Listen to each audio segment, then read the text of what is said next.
O doutor Gilberto é escritor já de 6 livros, ou mais, né, doutor Gilberto? Entre ele, Caminhos de Emaús, que foi o último, baseado na mediunidade do nosso querido companheiro Newton Boechat. Provocado por você. Muito bem. O doutor Gilberto é médico, tem um consultório aqui no Catete, é professor da Universidade Federal Fluminense e é um grande amigo e companheiro estudioso da obra de Rustem, da obra do professor Pietro Baldi e do doutor Hernani Guimarães Andrade, que é o grande cientista que o Espiritismo abrigou no Brasil.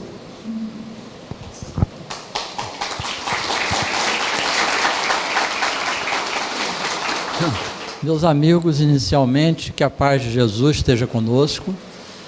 É uma alegria muito grande nós estarmos aqui com os nossos companheiros do Regeneração e também de outras instituições espíritas, amigos nossos, nós temos a grande alegria de rever.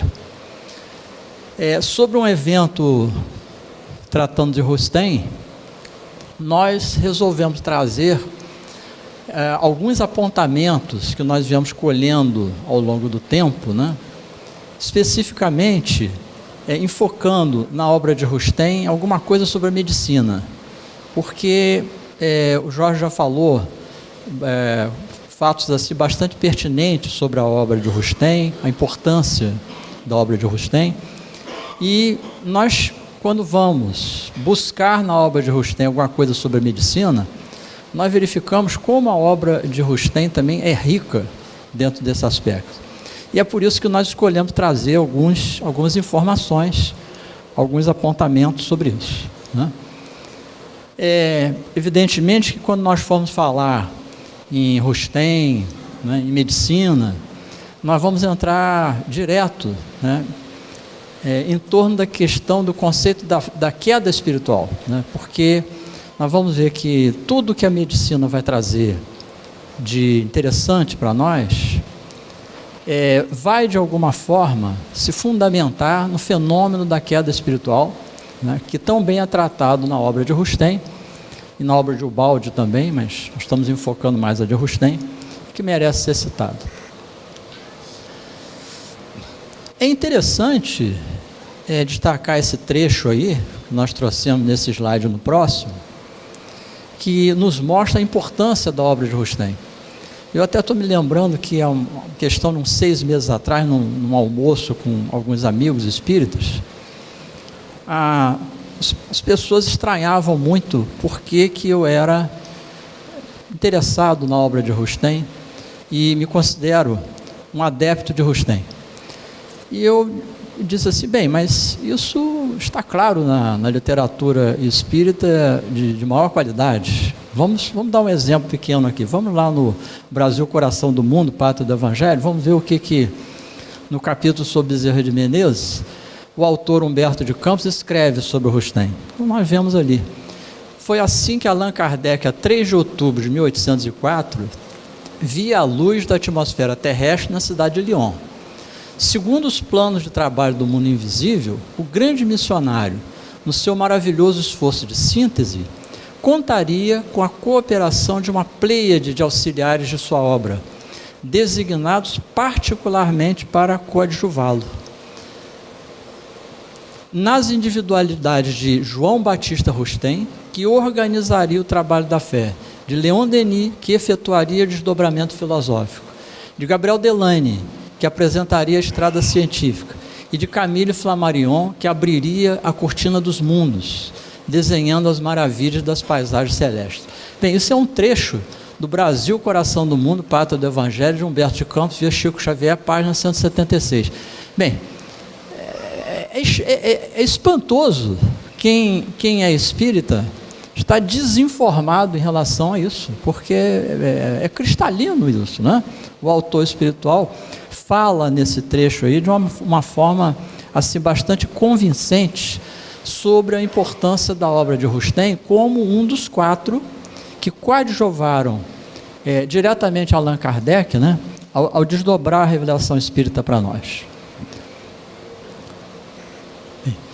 Não fosse isso, há uma outra obra também que eu recomendo aos nossos companheiros, que se trata do livro Testemunhos de Chico Xavier, que é um livro que organiza a correspondência entre Chico Xavier e o Dr. Antônio Vantuil de Freitas, ex-presidente da FEB, em cujo mandato, né, foram publicadas inúmeras obras do Chico Xavier pela Federação Espírita Brasileira.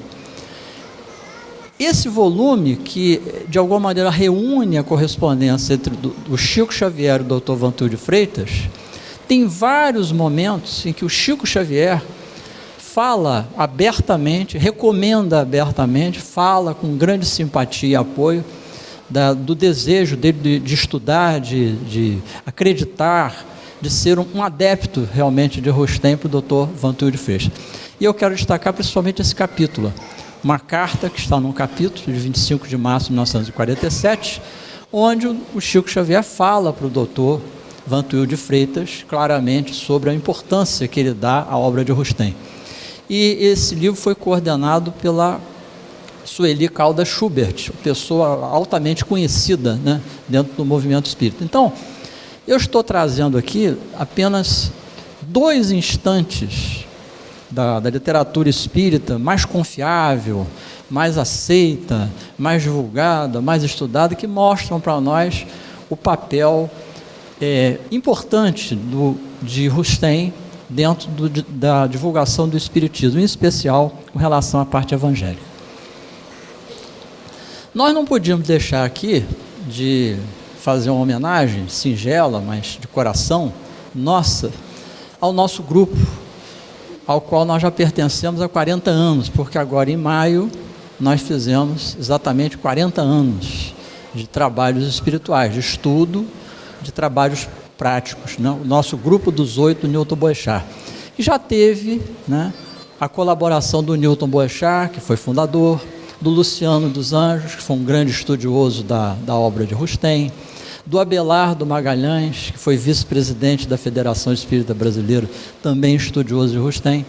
E lá no nosso grupo dos 8 Newton Boechat, ao longo desses anos, nós tivemos a oportunidade de aprender muita coisa e estudar muito Rustem e também Pietro Baldi, porque nós estudávamos frequentemente Rustem e Pietro Baldi.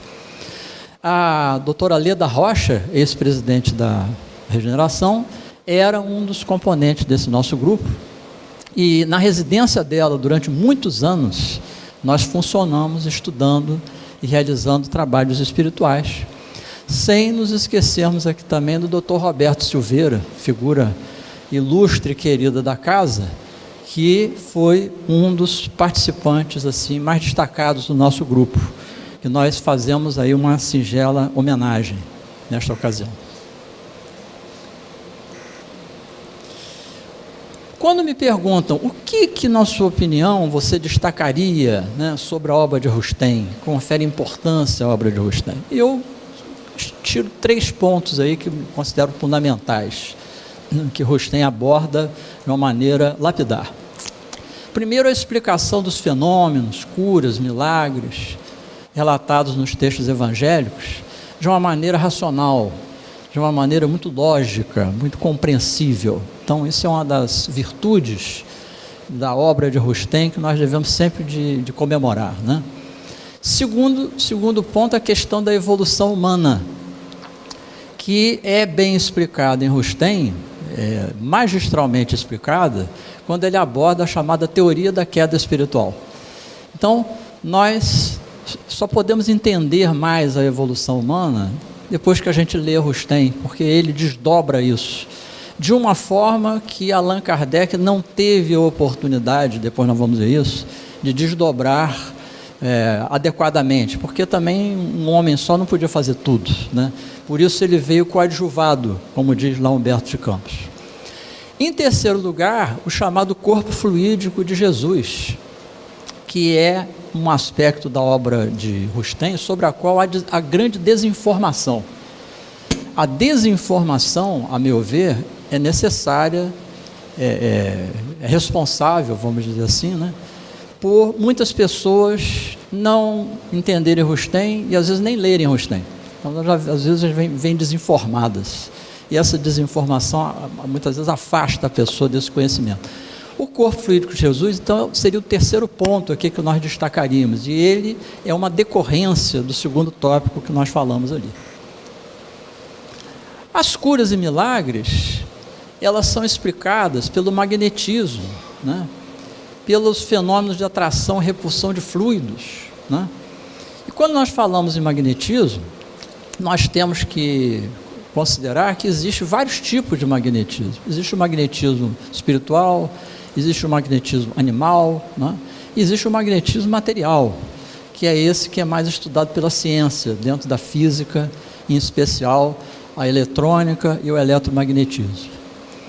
Isso tudo que está em Rustem é fundamentado por teorias recentes, modernas, no campo da física e da psicobiofísica. E aí eu destacaria a obra extraordinária do professor Hernani Guimarães Andrade, um grande espírita, cientista espírita. Nós tivemos a oportunidade de conhecer o professor Hernani pessoalmente. Durante muitos anos, eu troquei cartas com o professor Hernani Guimarães Andrade, e ele, inclusive, me tirando dúvidas, né, dentro da modéstia dele, da singeleza, grande cientista que foi, já desencarnado. Quando nós consultamos a obra do professor Hernani Guimarães Andrade, a teoria corpuscular do espírito e outras obras aí, nós podemos adquirir informações que vão nos ajudar a entender melhor Rustem, e entender melhor o Evangelho e os fenômenos que são descritos lá no Evangelho. E também, é claro, a obra de André Luiz, a série André Luiz, que nos abre um campo de entendimento muito grande sobre o perispírito. Nós vemos que o perispírito é uma estrutura corpuscular, né, em outra dimensão, né? E na obra de André Luiz nós vemos isso, em especial a evolução em dois mundos, né? E nos domínios da mediunidade também, né? Nós encontramos isso lá. Sobre a questão da evolução do espírito e a queda espiritual, é interessante nós destacarmos que nós devemos partir da premissa inicial de Rustem, que é a encarnação. Agora, essa encarnação aqui, que é a premissa inicial de Rustem, é a primeira, não é a reencarnação, que já não é a primeira. A reencarnação é a encarnação acontecendo variadas vezes depois da primeira. Mas o mérito aqui do Rustem, que não, evidentemente não foi abordado, porque não houve tempo, por Kardec, é a questão da primeira encarnação. E Rustem nos ensina que essa primeira encarnação, ela não é uma necessidade, ela é um castigo, porque antes dessa primeira encarnação, se quisesse, o espírito poderia evoluir no plano espiritual, sem se encarnar. Como o espírito fez uma opção e não quis, ele então sofre a primeira encarnação, que é o ponto lá, lapidar inicial, que é tocado por Rustem, né? Rustem nos ensina que cada átomo material tem uma essência espiritual, né? E isso está de acordo lá com Kardec, na pergunta 540, né? Ele fala sobre a evolução do átomo até o arcanjo, que começou por ser átomo, está lá, né? Então, nós vemos isso lá. Ele mostra que essa essência evolui na natureza, ele atravessa os diferentes reinos, né? Mineral, vegetal, até chegar ao mundo Hadok, onde adquire consciência, razão, vontade, livre-arbítrio, responsabilidade, o perispírito. E aí é que ele está na situação de simples ignorante. Então aí que há a confusão, que quando Kardec pergunta lá aos espíritos, como é que os espíritos foram criados? Foram criados simples e ignorantes. Não, simples e ignorante foi criado ali, quando o princípio espiritual recebeu o perispírito e se tornou um espírito com essas características. Então é isso que Kardec se referia. Não há antagonismo entre o que o Kardec fala e o que o Rustem fala, né? Como muita gente confunde. Então, isso acontece. Aí ele faz uma opção entre o bem e o mal. Se ele optar pelo bem, ele não precisa encarnar, não é submetido a sofrimentos. Se ele opta pelo mal, ele sofre a queda espiritual, ele se humaniza e ele então ganha um corpo material. Então, é isso que o Rustem nos ensina. E diz mais que a queda é causada por ateísmo, por orgulho e por egoísmo. Esses problemas, né, que nos afetam a todos que estamos aqui ainda no mundo material, em maior ou menor grau, mas nós ainda não conseguimos nos livrar disso, né? Aí é interessante a gente reafirmar que Kardec, ele aceitou e defendeu a reencarnação. Mas reparem, o Kardec não tocou na obra dele, em princípio, na encarnação, ou seja, a primeira. Ele falou na reencarnação como uma necessidade. Aí sim, aí a reencarnação passa a ser uma necessidade, dadas as falhas, os erros, as reincidências de que nós entramos, né? Agora, a primeira encarnação não seria uma necessidade, seria na realidade um castigo pela escolha equivocada. Então, isso é o cerne, né, do raciocínio de Rustem.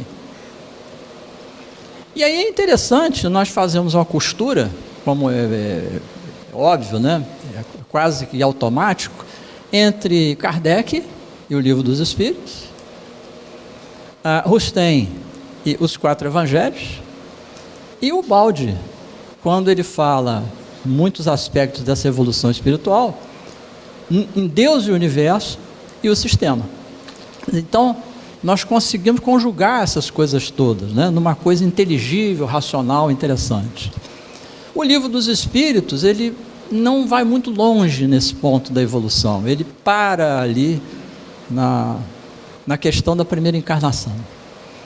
Os 4 Evangelhos se aprofundam no que aconteceu antes dessa primeira encarnação.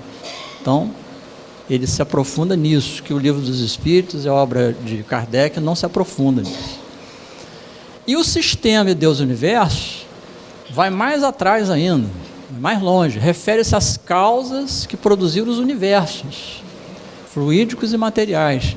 E como espíritos em queda, a primordial, foram aprisionados até o átomo.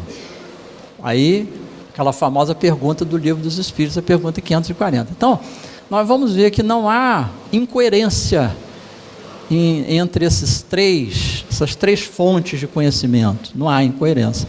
O que existe é o seguinte, é que cada um se cingiu a um determinado segmento.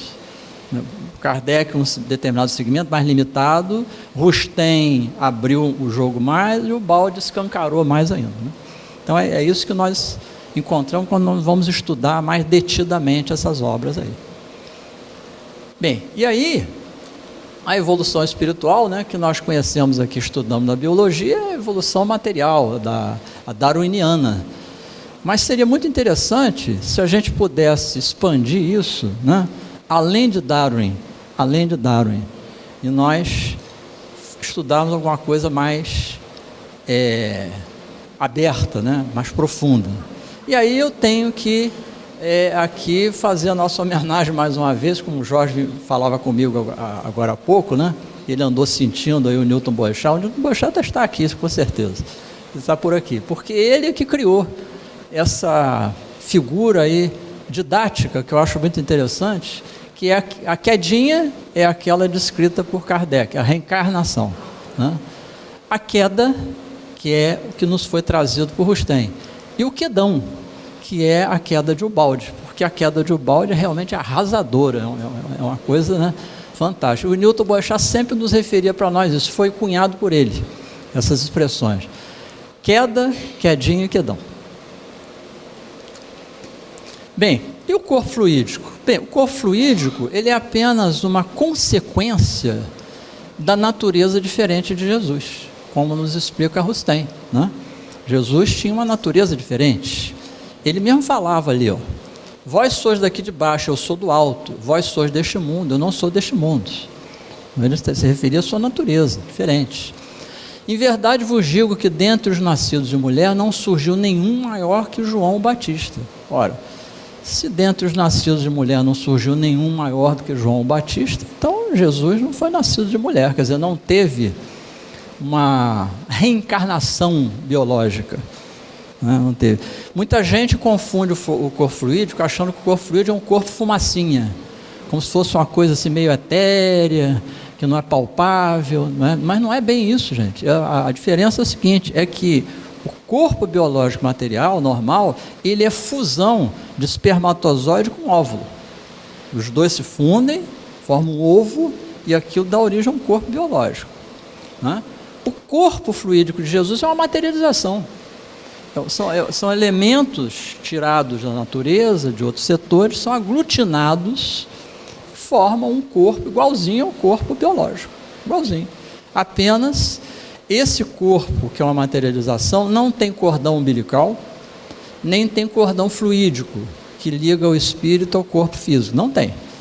Porque para ter cordão umbilical e ter cordão fluídico, a pessoa tem que ser fruto de queda. Sendo fruto de queda, não pode ser o caso de Jesus, que é o espírito puro. E o espírito puro tem uma natureza diferente. Quando nós tivermos uma superbiologia, uma transbiologia, que vai estudar a biologia além puramente da biologia material, nós vamos poder talvez entender e detalhar mais as coisas nesse sentido, né? E essa questão de corpo fluídico, de materialização, não é só Jesus, não. Isso aí a gente vê aí, na Bíblia tem o caso lá de Tobias, o livro de Tobias, lá com o Agênere, né, que viveu durante muito tempo, materializado. Parece que Kardec não teve muito contato com materializações, salvo pesquisas do Jorge aí que cheguem lá à conclusão que sim, não sei.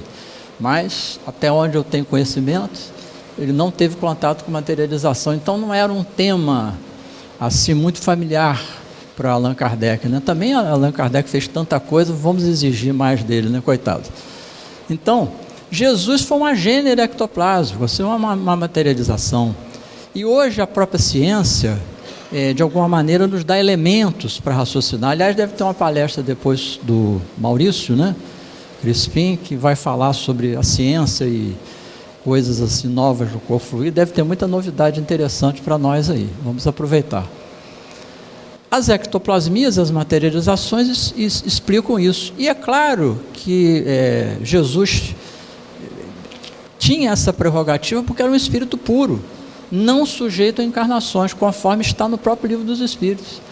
Nessas perguntas aqui do Livro dos Espíritos, Kardec pergunta aos espíritos, os espíritos respondem sobre o espírito puro, mostra que a natureza do espírito puro é diferente, né? Biológica. O problema é o espírito que não caiu, que não teve infração, ele tem uma impossibilidade biológica de se ligar à matéria grosseira. É uma impossibilidade biológica de se ligar à matéria grosseira. Então, coitado, não tem culpa.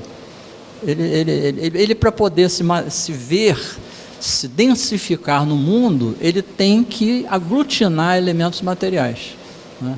É o que acontece. Bem, e sobre a medicina e doenças, o que nós podíamos destacar aí da obra de Rustem? Tem muita coisa, né? Muita coisa, inclusive, para ser estudada. Mas Rustem tem alguns conceitos muito interessantes sobre a medicina. Quando eu li pela primeira vez, até me espantei com as coisas tão interessantes. Diz ele lá num trecho, lá no volume 2 dos 4 Evangelhos, está aqui a página, né?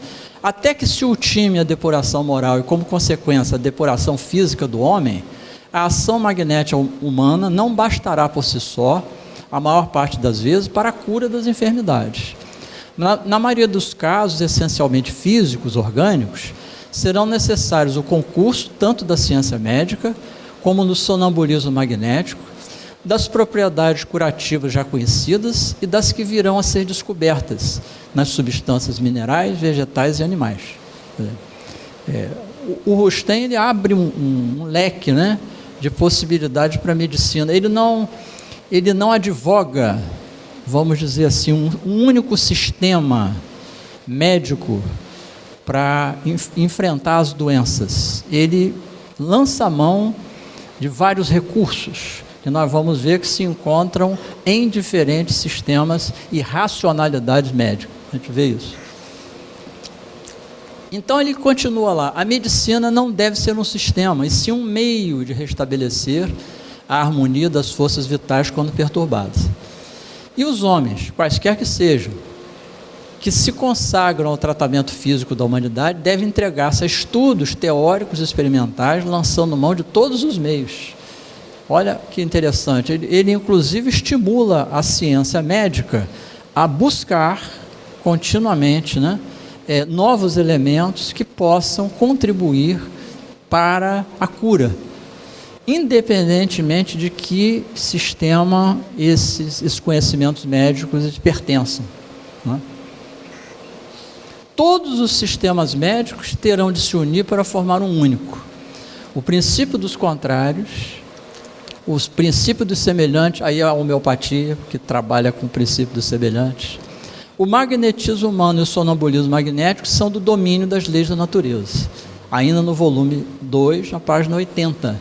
Né? Então, ele valoriza esses diferentes sistemas que nós temos aí, colocando esses sistemas não como opositores, mas trazendo todos eles com o mesmo objetivo, que é o objetivo da cura, do tratamento. Essa é a postura do Rustem, né?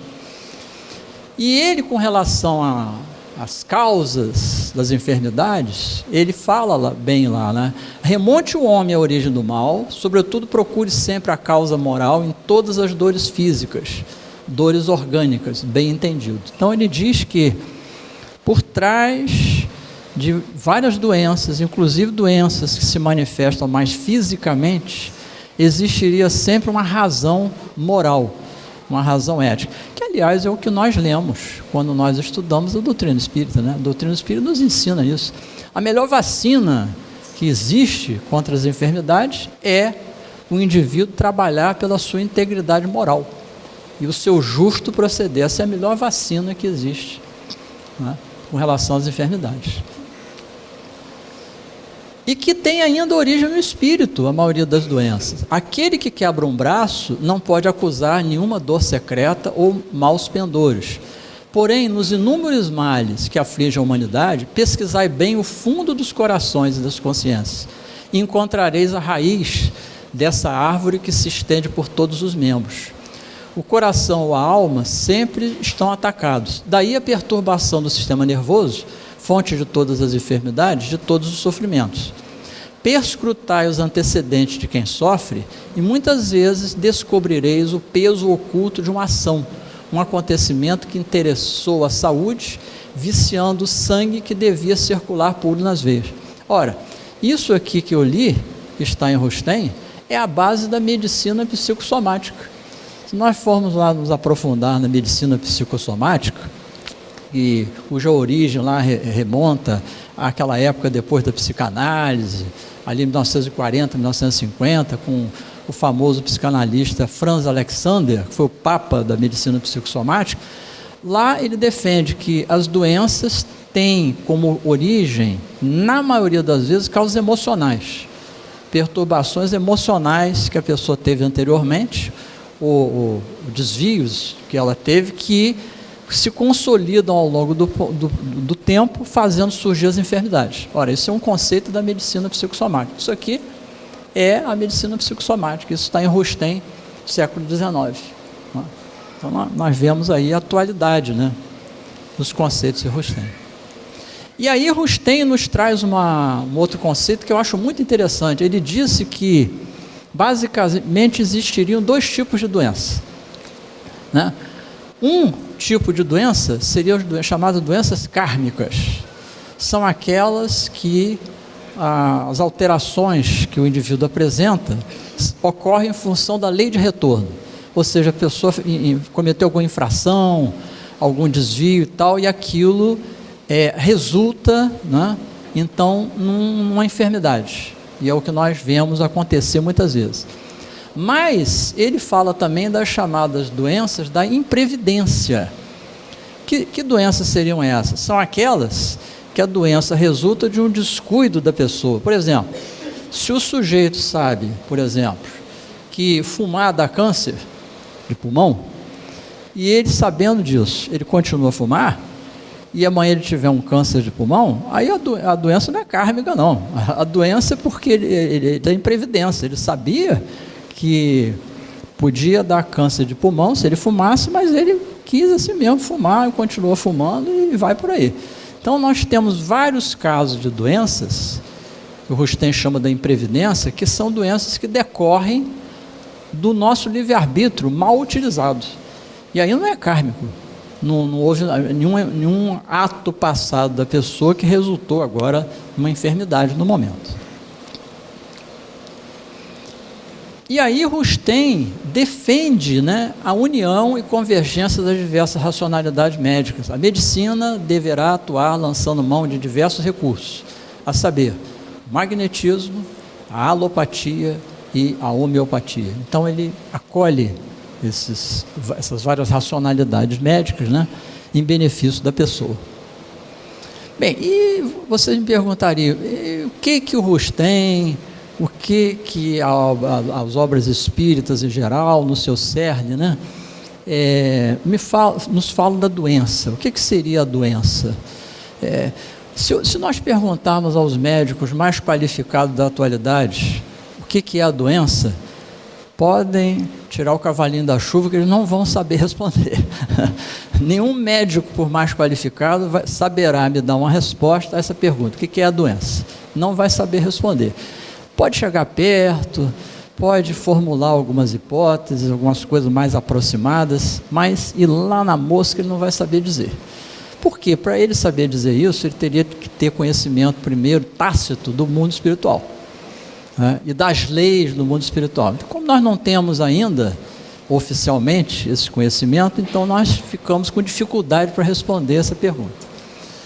Agora, é muito interessante como é que ocorreu essa evolução desse conceito de doença da antiguidade para agora, né? Porque doença é uma coisa com que o ser humano lida frequentemente, é uma coisa corriqueira na nossa vida, né? E também antiga. Como é que as diversas civilizações encararam isso? Vamos dar uma ideia aí. Antigamente, a doença estava muito atrelado ao irracional, ao fantasioso, né? Ao sobrenatural. No Egito, por exemplo, a medicina estava muito associada a rituais de magia, mas muita coisa avançada era feita na época. Por exemplo, trepanações, que são perfurações no crânio, intervenções obstétricas delicadas eram feitas no Egito. Os médicos tinham um grande prestígio e eles eram protegidos dos deuses. A proteção essa que só tinha o faraó na época. Então era uma coisa, uma casta muito privilegiada e que funcionava de uma maneira sacerdotal. Era muito comum os sacerdotes médicos do Egito usavam com frequência a hipnose. A hipnose era um recurso muito usado lá na medicina do Egito Antigo. Aí nós temos alguns papiros que mostram a atividade médica lá no Egito, né? Aí alguns tipos de cirurgiões ali, uma circuncisão e outros tipos de cirurgia realizados na época no Egito Antigo, né? Bem, a Grécia nos trouxe um avanço grande em relação à compreensão da doença.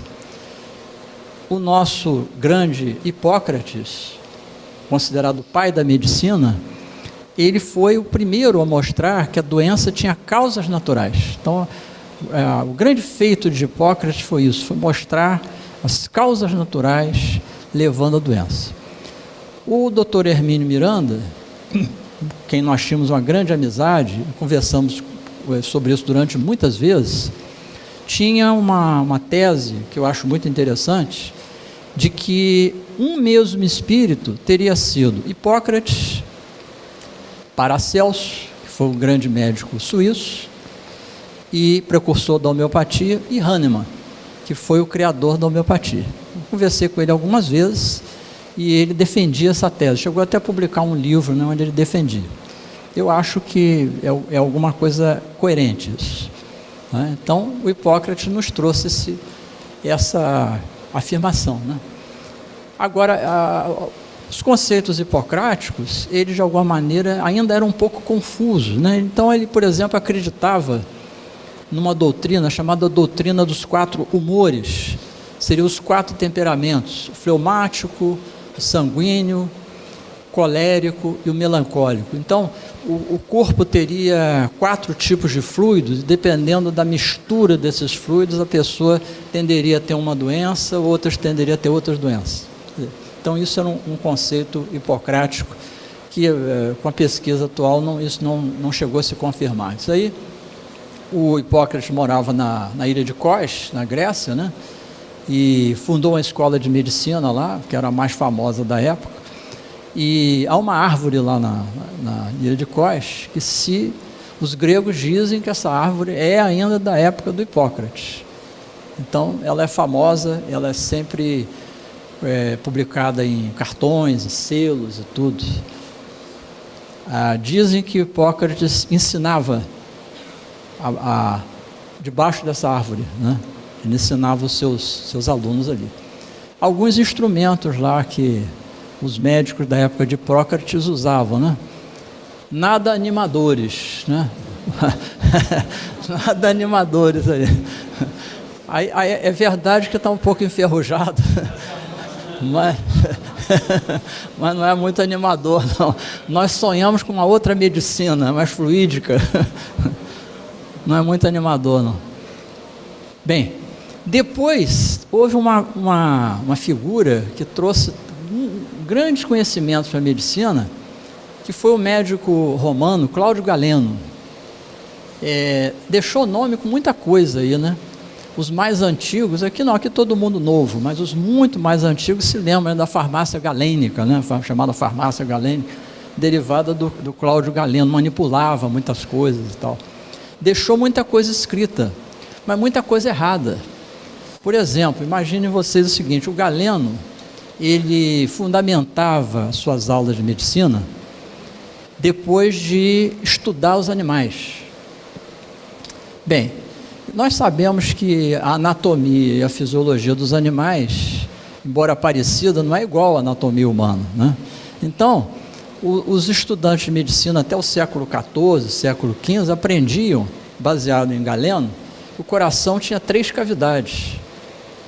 E isso acontece, por exemplo, com o coração das aves, que tem 3 cavidades, mas o coração humano tem 4 cavidades. Então, a medicina, de alguma maneira, foi ensinada durante muito tempo, baseado em muitos escritos de Galeno, né, de uma forma imperfeita, com muitas imperfeições. Mas, ainda assim, nós avançamos.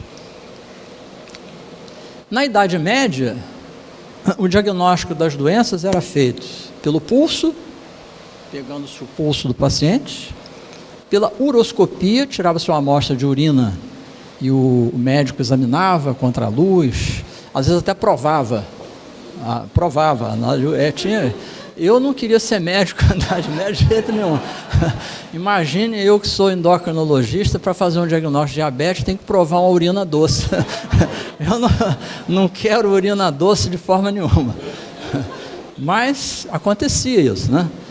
Astrologia, havia o diagnóstico astrológico, o médico entrava em sintonia com os astros e tinha lá algumas ideias, fazia o diagnóstico. A análise de vísceras de animais, matava o animal, aí como ele olhava as vísceras, da forma como estavam as vísceras, aquilo significava um diagnóstico para um lado ou para o outro lado, né? Sangrias, que foi uma coisa que matou muita gente, porque imagine um paciente já anêmico, aí o médico vai lá e faz uma sangria nele e morre.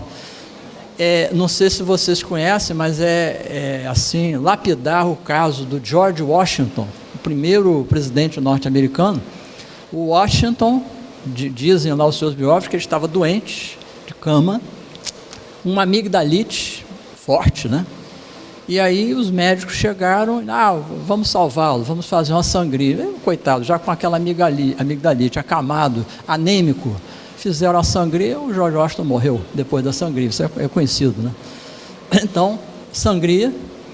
E aquilo que eu falei, né? Muitas vezes a medicina se valia da anatomia animal, que não era igual à anatomia humana, para estudar as doenças em si, né? Então, nós tínhamos essas limitações. Aí um médico fazendo o procedimento da uroscopia no paciente, né? O diagnóstico pelo pulso, E isso é uma aula numa universidade medieval. Interessante é o seguinte, olha, o professor, ele ficava sentado numa cadeira grande, daí que vem o nome, catedrático. O catedrático era aquele que sentava na cadeira, cátedra, cadeira em latim. Então, o catedrático sentava na cadeira, alto. Então, aquilo era o professor de medicina, era o catedrático. E ele fazia, sabe como? Ele ficava sentado na cadeira e tinha um assistente ali que ficava lendo os papiros, né? E as folhas escritas por Galeno, em geral. Então, ele ficava, havia aquela leitura e o mestre, às vezes, interrompia para fazer um comentário ou outro. Era assim que acontecia, muitas limitações, né? Até que apareceu um espírito aí que reencarnou, que tomou o nome de Vesalius, grande anatomista. Ele foi quem desenvolveu a anatomia humana. Para fazer isso, ele roubava os cadáveres dos indivíduos enforcados, os criminosos, escondidos, porque ele, naquela época, pegar um cadáver, dava cadeia, era preso, ficava preso muito tempo. Então, ele, escondido, roubava os cadáveres, levava para o lugar oculto, e lá, então, ele abria os corpos, e com isso ele verificou que o coração, por exemplo, tinha 4 cavidades, não 3, e várias outras coisas.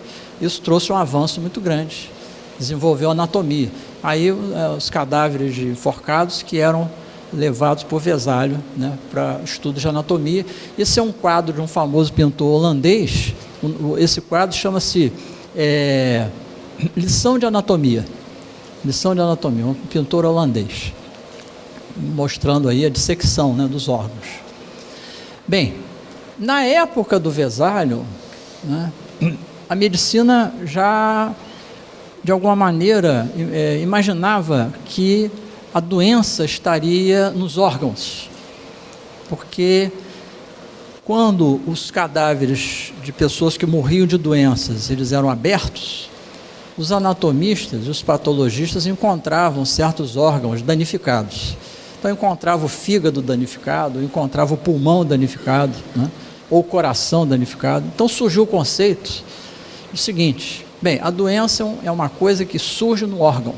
O órgão estraga, ele se deteriora, e é ali que começa a doença. Então, isso nós tivemos esse conceito depois de Morgane, de Vesalius e Morgane, aí, conforme nós estamos mostrando aí, né? Morgane foi um grande anatomista, patologista italiano, que trouxe esse conceito nosso, que a doença começava no órgão, começava a estragar. Bem, mas isso evoluiu, porque lá no século XVIII para o século XIX, um francês, Bichat, que aí está representado, ele mudou o foco. Ele verificou que mais do que no órgão, a doença surgia no tecido. O tecido é aquele conjunto de células que forma o órgão, né? Então, quando eu vejo o órgão lesado, eu tenho a ideia de que a doença surgiu no órgão. Mas os microscopistas nos disseram o seguinte: não começa no órgão, não. Antes de começar no órgão, começa no tecido. O tecido. Então, o tecido primeiro fica doente, e o órgão é o reflexo do tecido, né? É o que os histologistas aí falavam. E aí, então, para isso, eles mostravam os tecidos. Isso aí é uma fotografia de uma lâmina, de um tecido do corpo, que foi corado, né? E o médico patologista, ele, através do microscópio, ele olha e vê lá. Aqui nós vemos várias células representadas. Isso aqui é o núcleo da célula, tá? Corado aí, está representado aí. Então, a doença é algo que começava no tecido, não era mais no órgão. Mas aí veio alguém que foi mais adiante, foi esse famoso patologista chamado Rudolf Virchow, alemão. Ele disse o seguinte: não, a doença não começa nem no órgão, nem começa no tecido, começa antes, começa na unidade do tecido. Qual é a unidade do tecido? É a célula. Nós sabemos que o tecido é formado por reunião de células. Diz ele: não, a doença começa na célula.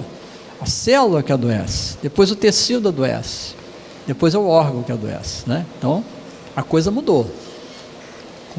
Aí nós temos a representação de uma célula, né, e as organelas da célula, as estruturas que existem lá dentro da célula e fazem ela funcionar, né? Nós temos aí, representado. Isso aqui é uma célula fotografada no microscópio eletrônico, onde a gente vê lá o núcleo da célula, o citoplasma, as estruturas aqui dentro dela.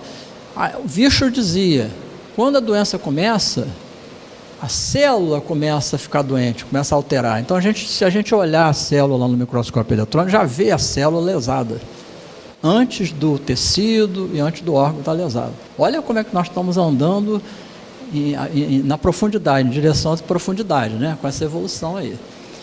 Bem, mas aí, no século XX, com a explosão da biologia molecular, o que aconteceu? Descobrimos que, mais do que na célula, né? Mais do que na célula, o distúrbio, o desarranjo, a lesão, começava antes da célula, começava lá no gene, né? No gene e na molécula de DNA, que está lá no centro da célula. Aí a coisa complicou, porque para a pessoa ficar doente, primeiro tinha que o gene lá, ou alguma molécula fabricada errada no corpo, ficar alterada. Para aí a célula ficar alterada. A célula ficando alterada, o tecido fica alterado. O tecido ficando alterado, o órgão fica alterado. Aí nós temos uma lesão, né? Então, tudo andou para trás, em profundidade, chegando a esse ponto. E aí surgiu o conceito de gene, né? E todas essas descobertas aí que nós assistimos aí, o Dr. James Watson, que foi um dos descobridores, né, da estrutura do DNA, né? Ganhou o prêmio Nobel por isso, né? Que estudou o gene, tudo, nos trouxe esse conceito. O colega dele, Francis Crick, que fez essa pesquisa junto com o Watson, o gene, né? E aí o estudo do gene, das moléculas e tudo, ocasionou um grande desenvolvimento da alopatia, né? Que é um sistema médico que usa substâncias químicas palpáveis, pesadas, químicas, que atuam, né, no metabolismo, atuam nas reações químicas materiais, né? Ao contrário da homeopatia, que atua mais na energia. A homeopatia atua mais na energia, atua mais próximo ao perispírito, atua mais naquela junção ali, né? Então são sistemas diferentes. Mas vejam, o Rustem não desdenha de nada. Diz ele lá no início, devemos lançar a mão de tudo que for possível para obter a cura da pessoa, que ele fala lá. E aí a pergunta vem, inevitável, que é aquilo, né? E além do gene? E além do gene? Será que a causa da doença, na realidade, não estaria no gene? Está antes do gene? Antes do gene? O que é o antes do gene? Ora, o antes do gene, para nós, espíritas, o que é? É isso aqui, ó. É o psiquismo. É aquilo que para nós está antes do gene. Né? Porque nós aprendemos que o corpo físico é uma forma, que é moldado por uma forma.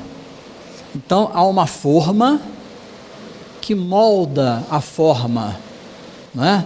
Há um perispírito que molda um corpo. Se há um perispírito que é etéreo, que é eletrônico, que é energético, que não é propriamente material, é de se imaginar que a doença apareça por lá. Como diz Rustem, inclusive. Aparece por lá, depois que aparece por lá, altera o gene, depois que altera o gene, altera a célula, depois que altera a célula, altera o tecido, depois que altera o tecido, altera o órgão. Aí nós vemos os órgãos lesados. Mas até o órgão ficar lesado, tem todo esse trajeto que nós desconhecemos ainda. Nós estamos vendo isso às apalpadelas. Uma vez eu conversando com um espírita muito estudioso, ficou muito conhecido no meio espírita, o Dr. César Bornier, o Jorge e a Regina conheceram muito César Bornier, convivemos muito. O César Bornier, certo dia, virou para mim e disse assim: Gilberto, olha, com tudo isso que nós lemos aí, nós estudamos, nós nos esforçamos, nós ainda estamos vendo o mundo espiritual como se a gente estivesse olhando pelo buraco da fechadura. Nós vemos muito pouco. Alguma coisa nós sabemos, mas nós desconhecemos muito mais do que aquilo que nós sabemos. Nós desconhecemos muito mais, né?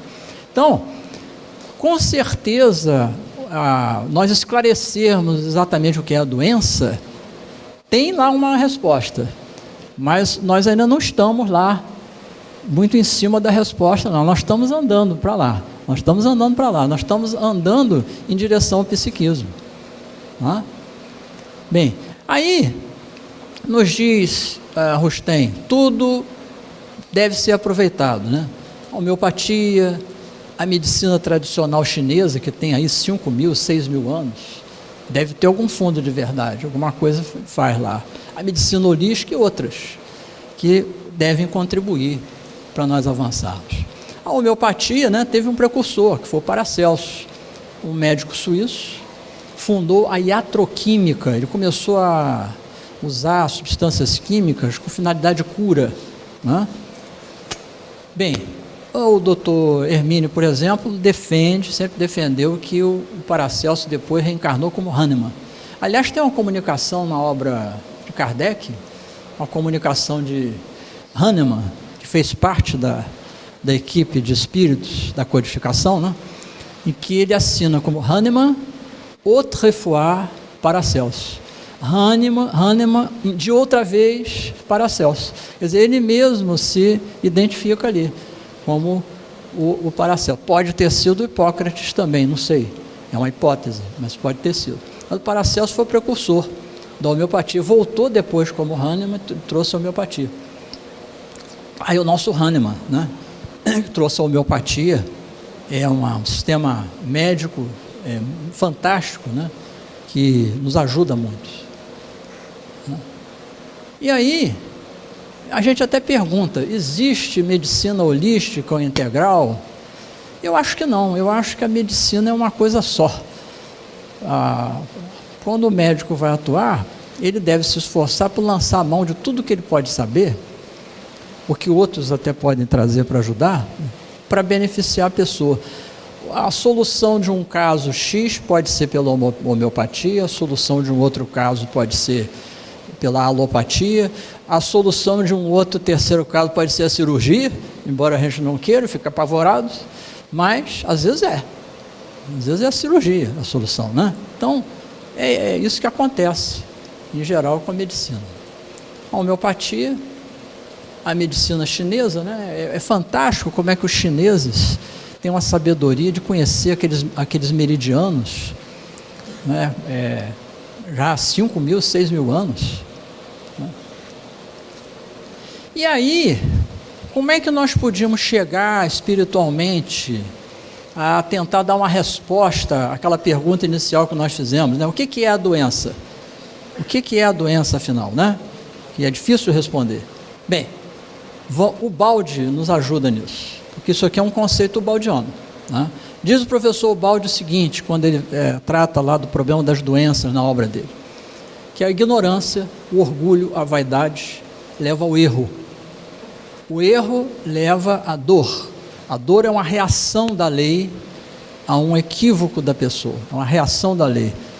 A gente sente como ruim, mas na realidade essa reação ela é boa, ela visa o melhor para nós, o nosso bem, né? E a dor corrige a ignorância e o orgulho. Então, isso é que o Baldi fala, encerra nisso.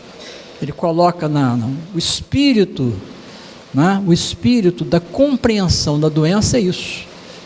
É a ignorância, o orgulho, a vaidade que leva ao erro, o erro leva à dor e a dor corrige a ignorância e a pessoa se cura. Então esse é um conceito baldiano, que está ligado ao que o Kardec nos trouxe, que o Rustem nos traz também.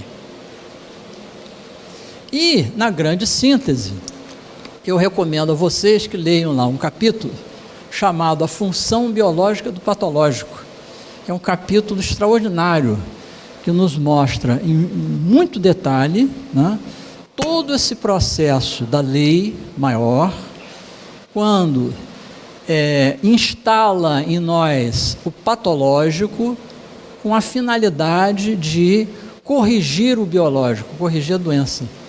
Então, lá nesse capítulo nós temos lá os detalhezinhos todos muito bem explicados sobre isso.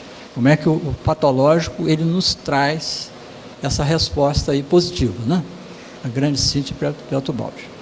E o magnetismo? Toda hora a gente ouve falando do magnetismo na obra de Rostand, né? Aliás, nós devemos lembrar que o Kardec também se dedicava ao estudo do magnetismo.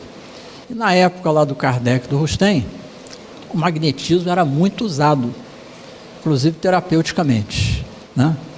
Então isso está aí na obra, a gente vê toda hora aí. No magnetismo, os primórdios de estudos do magnetismo surgiram com Mesmer. Foi esse médico austríaco, nós temos aí.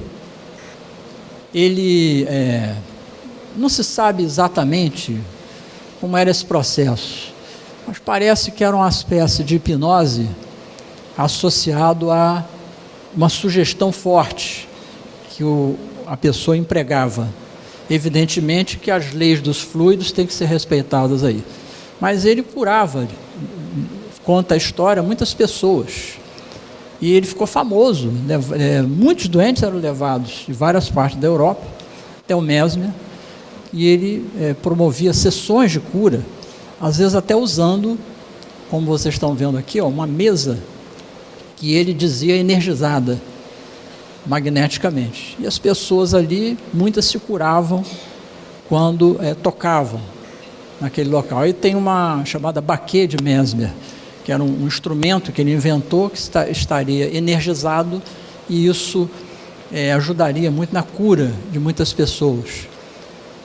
Tem várias interpretações sobre isso, mas a nossa compreensão exata disso ainda não é perfeita. Muita coisa a ser estudada nisso ainda.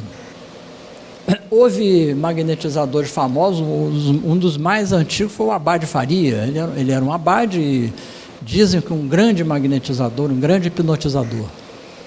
Outro famoso foi o Marquês de Depuizeguir, que está aqui. Foi discípulo de Mesmer, promoveu muitas curas. Aí um episódio relatado pela imprensa na época de uma cura promovida por Depuizeguir, né? Ele fazia muitas sessões na natureza, né? Achava que a natureza ajudava isso. Bem, e aí o magnetismo ele caminhou para também estudos de natureza científica, e ele acabou desembocando no hipnotismo, cujo nome foi criado por James Braid.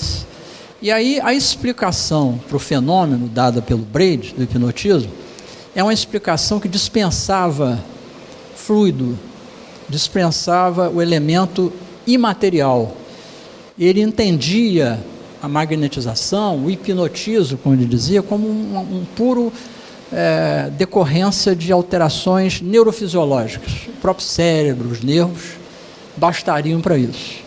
Bem, nós sabemos que não é bem assim, porque na realidade o magnetismo abarca o sistema nervoso, abarca o perispírito e abarca também a parte espiritual, mas menos densa, né?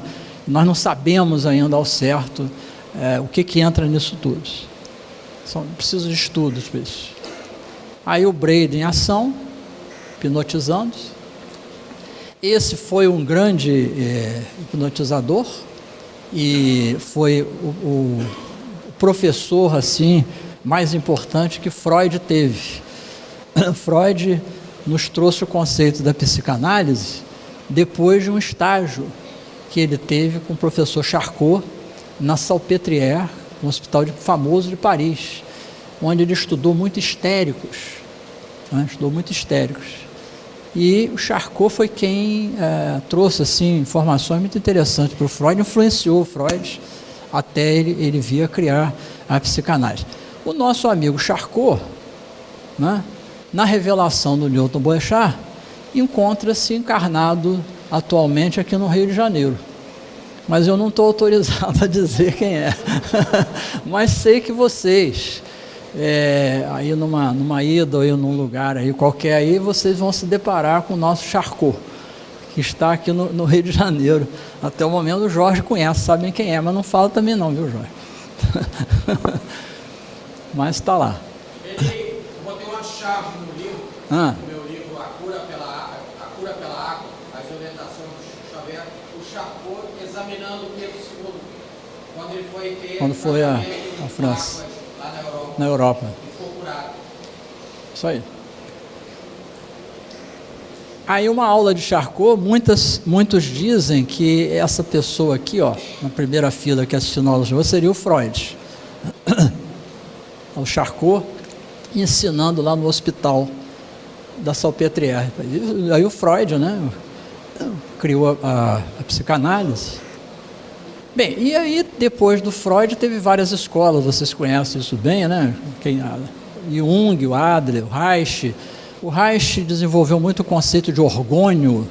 O orgônio é uma coisa assim um conceito muito semelhante lá àquele fluido do Mesmer, que o Mesmer defendia, muito parecido, né? Então a gente vê que os conceitos às vezes vão e voltam.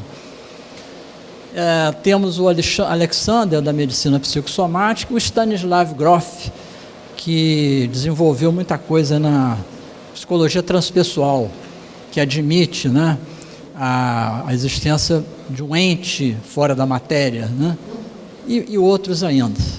Contribuições aí para entender a doença.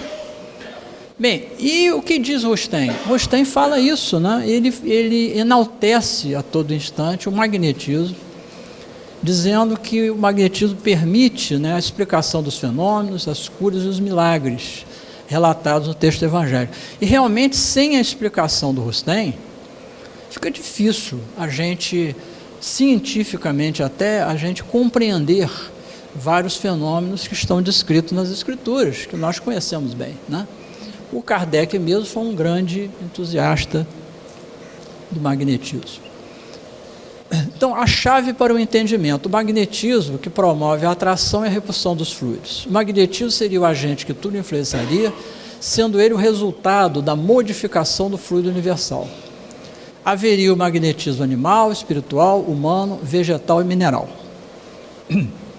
Aliás, na obra do Dr. Hernani Guimarães Andrade, né, quando ele fala do ectoplasma, ele diz que o ectoplasma se diferencia em vários subtipos.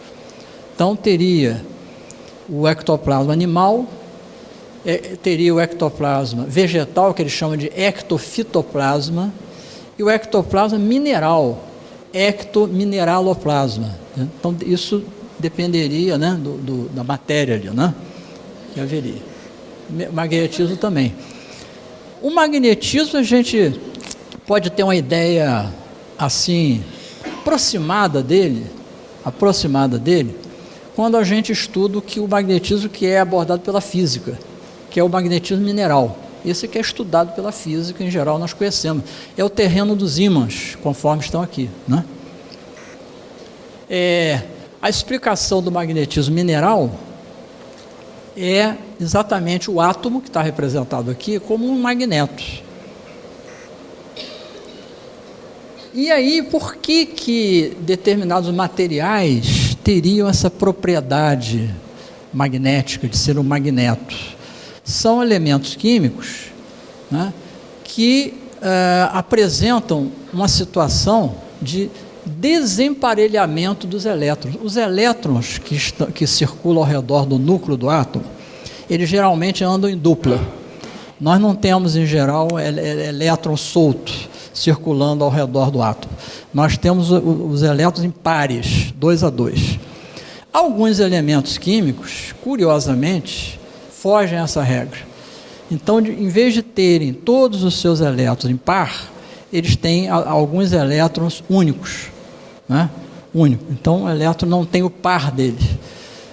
Não se sabe exatamente por quê, mas esse fenômeno dá origem a uma desorganização naquele átomo e ele passa a atrair outros átomos semelhantes. É como se fosse um casal, um dos dois se afastou, morreu, aquele que está ali quer buscar o outro par. Então, gera uma força para buscar outro par, né? Mais ou menos isso, grosseiramente, né?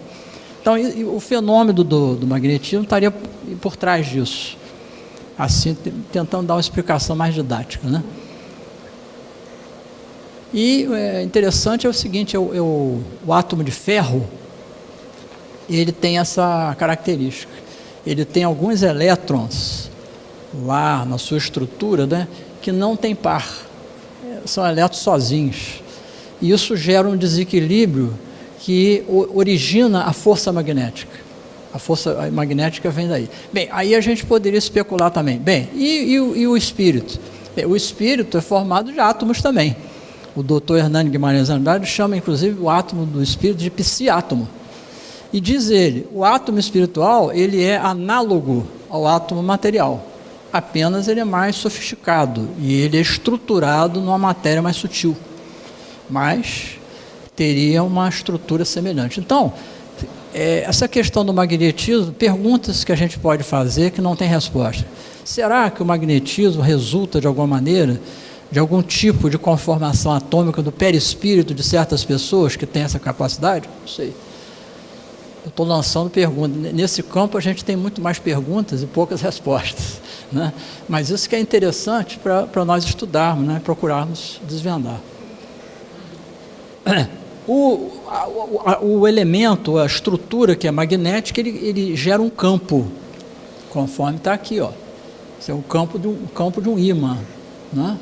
A Terra, ela é um magneto, e a Terra tem um campo também. É importante a Terra ter um campo porque isso nos protege de várias coisas, da camada externa. Tá? Bem, e aí nós perguntamos, como entender o efeito biológico, resultado da ação magnética? Podemos entender. Primeiro, a obra de Rustem, lá ele explica. Segundo, a obra de Kardec, também traz subsídios para isso.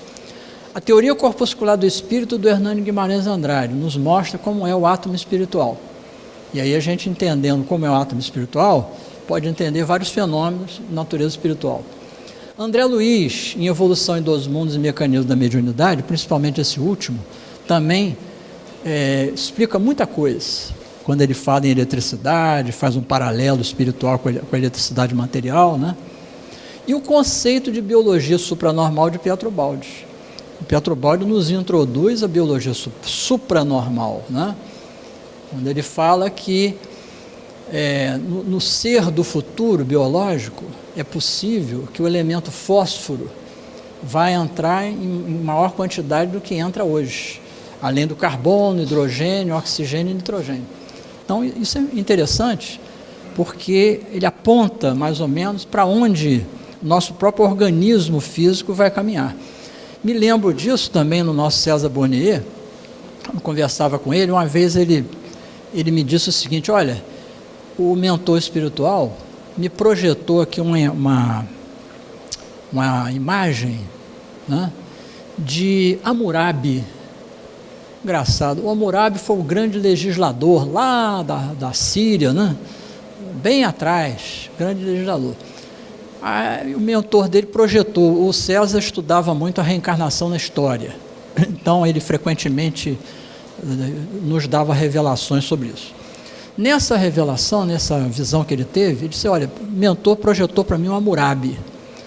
Engraçado, o Hammurabi que ele projetou para mim, realmente é essa figura aqui que os livros trazem, né, do legislador. Mas há uma coisa interessante, a pele dele não é igual à nossa pele. A pele dele é mais dura, é mais grossa, é mais rude. Ou seja, dava a entender que já, desde Hammurabi para cá, o nosso corpo material também progrediu. E isso é perfeitamente crível, de que o corpo nosso físico, de 2000 anos atrás, não seja, em termos de textura, composição molecular, exata e tudo, seja exatamente igual. Pode ter evoluído. E essa visão do César, né, nos abriu esse campo de estudo. Mas depois ficamos especulando ali como é que isso aconteceria, mas é possível, isso é perfeitamente possível. Aí o doutor Hernani Guimarães Andrade, já desencarnado, né? Isso aí é um exemplo de um átomo material, né? Um modelo de átomo material. Isso aí é a estrutura interna do átomo material. E aí o doutor Hernani, para falar no psiátomo, que é o átomo do perispírito, ele lança a mão muito desses conceitos de terceira dimensão e quarta dimensão, porque o espírito ele está estruturado na matéria psi, que é a matéria espiritual, né? e ele atua na quarta dimensão. Nós, como encarnados, nós cingimos a nossa atuação a 3 dimensões: comprimento, largura, altura. Mas o espírito, perispírito, ele atua em 4. Então tem uma quarta. Para onde é essa quarta? Não dá para eu prever aqui, porque nós estamos enclausurados em 3. Quem está em 3 não consegue imaginar a quarta. Quem está em 2, aqui ó, não consegue imaginar a 3. Mas existe. Imagine vocês o seguinte, que existisse aqui um mundo que está vivendo conosco, que é um mundo achatado, um mundo plano, e vivam nele criaturas chatas, todas chatas assim, ó, que não tem a altura, são todas chatas. Bem, eu sou um ser aqui tridimensional, eu me movimento em 3 dimensões. O que vai acontecer? Eu vejo essa criatura de 12 dimensões que estão no mundo plano, mas a criatura que está lá no mundo plano não me vê. Se eu resolver fazer uma brincadeira com ela e furar esse plano, o que essa criatura vivendo em 2 planos só ele vai sentir? Ele vai imaginar que de repente apareceu um fenômeno paranormal de alguma coisa que entrou no campo dele e saiu. Então, ele vai interpretar isso como um fenômeno inusitado, ele não vai saber explicar, né? Isso é por causa do problema das dimensões. Então, quando nós formos entender o átomo espiritual, nós temos que abstrair e imaginar como se nós fôssemos seres que viviam assim num universo plano, achatado, né? E há uma realidade tridimensional que nós ignoramos. Nós só vamos tomar conhecimento dessa realidade quando os tridimensionais atravessarem o meu mundo aqui e provocarem algum fenômeno. É isso que acontece. O perispírito atua assim, então o perispírito é tetradimensional, ele atua numa estrutura tridimensional que é o plano material, o plano físico, o corpo físico. Ele é tridimensional, né? E o perispírito, nós sabemos, se afasta do corpo físico em muitas ocasiões, como está aí representado, né? E o magnetismo? O que seria realmente o magnetismo? Olha, para dizer a verdade, a gente não sabe. Nós imaginamos algumas coisas. Imaginamos que um campo que se cria ali na hora do magnetismo atuar tem uma certa força de atração, de repulsão. Agora, nós fomos pedir a alguém para explicar exatamente o que é o fenômeno magnético espiritual, é difícil. Os espíritos nos dão algumas pistas, modificações de fluidos. Mas eu pergunto, o que é fluidos?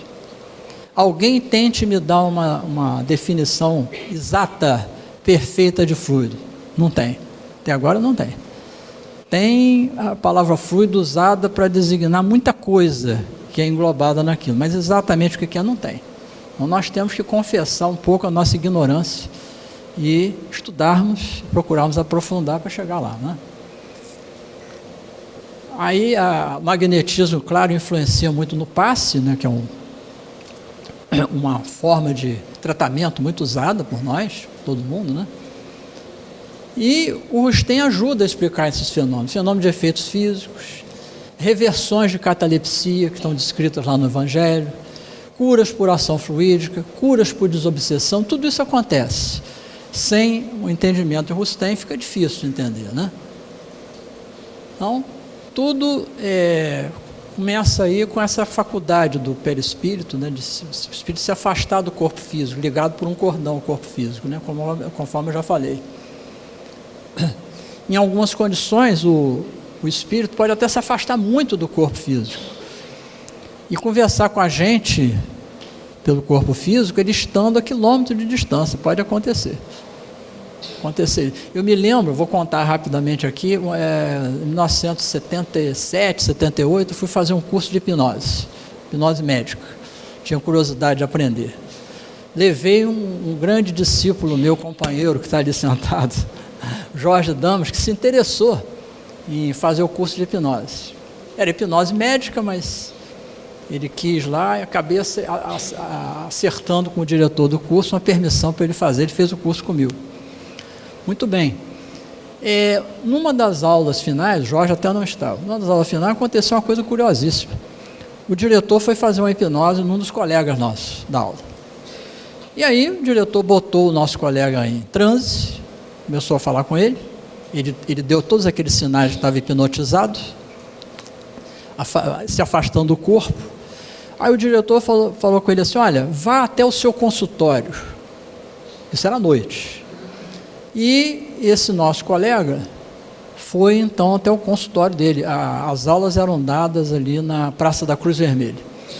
O consultório dele ficava no Leme, em Copacabana. Então, vá ao seu consultório. Estou indo. E aí? Já estou aqui. Está onde? Estou no andar do prédio onde fica o meu consultório. Muito bem. Vá até a porta do seu consultório. Estou indo. Já estou aqui na porta do consultório.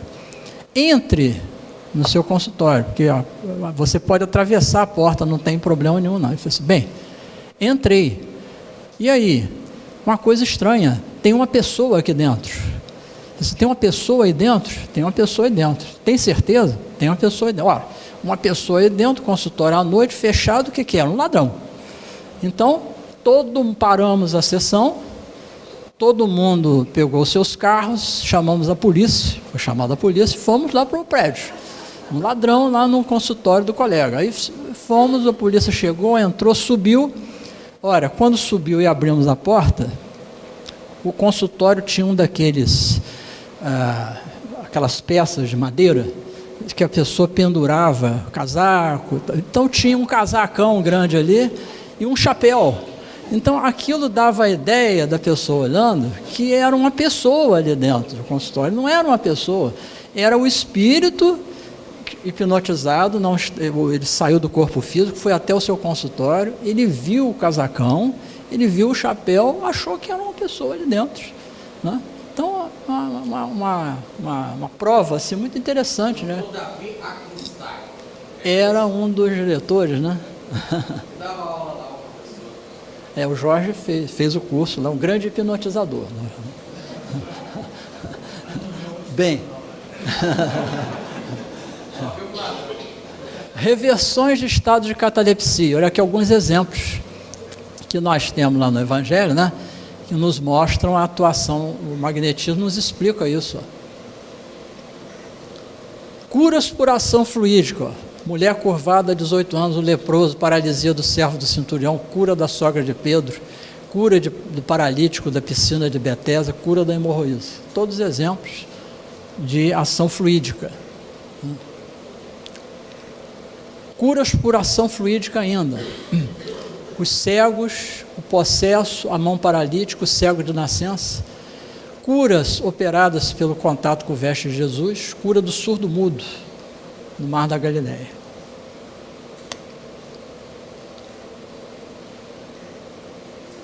Curas por desobsessão também, utilizando uma ação magnética, né?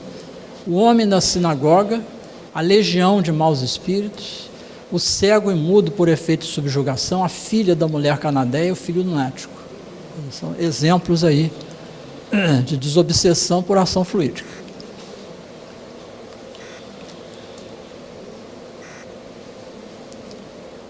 O mecanismo da obsessão a gente conhece, né? Interferência perispírito a perispírito daquele com o médium. Aí tem um esquema que nos mostra isso, né? Como é que funciona.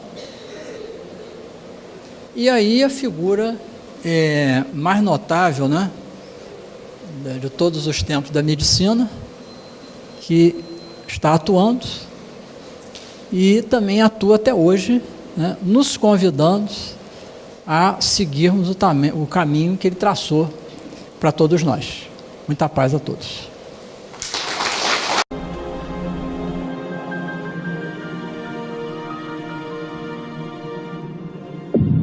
IBS, Instituto Brasileiro de Benemerência e Integração do Ser.